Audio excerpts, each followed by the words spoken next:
Hey everybody, this is Pete Bartolozzi welcoming you to another Nuggets, Gems, and Pearls from God's Word. Today's pearl is entitled, Born Alive Unto God. And I'm going to be reading from Romans chapter 7, verse 9, where Paul made this statement. For I was alive once without the law, but when the commandment came, sin revived, and I died. In this verse, Paul makes a rather interesting statement. At the end, he said, I died. Well, Paul couldn't have referred to physical death, as he obviously was alive at the time he wrote this. And he couldn't have been referring to some sort of mental death, as his cognitive abilities were intact in order for him to recall and write about it. And since 2 Thessalonians chapter 5, verse 23 brings out that man is a three-part being, that would only leave us with one possibility. He must be referring to spiritual death.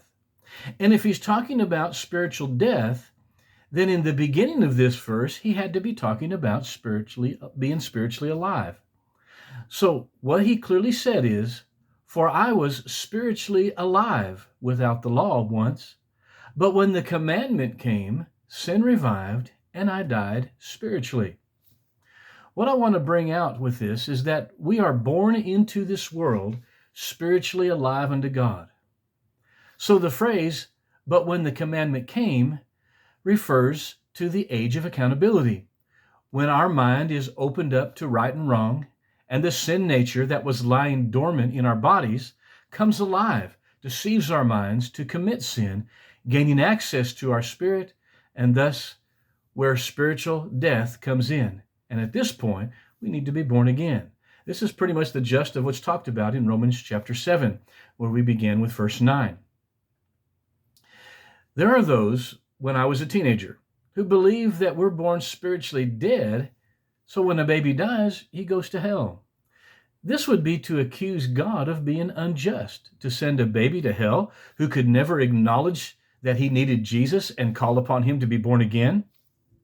But Ecclesiastes chapter 12, verse 7 states to us that when a man dies, his body returns to the dust from which it came, but that his spirit returns to God who gave it. You see, God gave Adam and Eve the power to reproduce a body, but it is God who gives the spirit.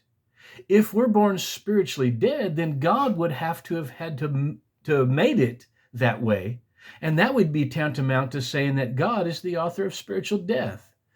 But the truth is that since God gives the Spirit is why Paul revealed that we are born spiritually alive unto God.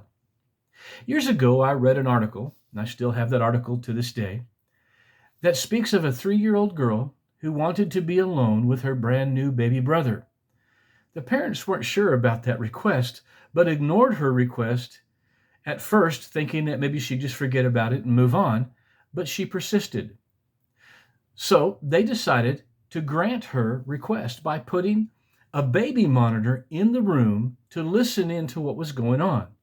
So after putting them alone in a room and closing the door, they listened in. It was silent for a short time, but then she broke the silence when she whispered to her brother, "Tell me about heaven. I'm forgetting." Since our spirit comes from God, we obviously come into this world with a consciousness of where we came from, heaven. But as we become more conscious of this life, we lose the consciousness of heaven, where we came from. And I offer this as something to think about today. Be blessed.